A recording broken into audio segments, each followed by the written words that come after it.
Hello friend, यो मेरो दोस्रो दिन हो। आज डे 2 है हल्का फ्ल्याक्स हान्यो कि भने भर्खर एक्सर्साइज गरेको थिएँ अनि भर्खर नुहाएको। यहाँनिर धारा छ, देख्दैन होला नि, सानो एउटा धारा छ है। कुनै दिन फुर्सद भयो भने आज फुसुकै भुलेछु, ठ्याक्कै हिजो पनि गर्छु भने पम्पहरू थोरै आइरहेको छ, पुरै के भन्छ त्यसको चाहिँ राख्नेछु है त। अहिले कति बजिरहेछ भने ट्याक्कै 3 बजी। अहिले बजेछ 4 भएछ, 4 भएछ। अस्ति कपाल सपाल नै खरेर सुरु गरेँ।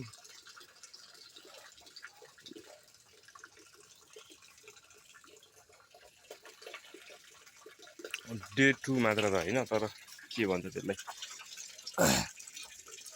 मैले एउटा फिक्स रुटिन बनाएको छु। अनि ठ्याक्कै भुलै गर्दा गर्दा याद आउँछ नि त होइन।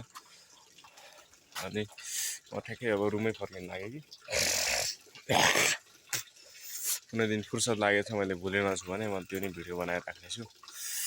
तब तकको लिए बाई भन्न चाहन्छु है त।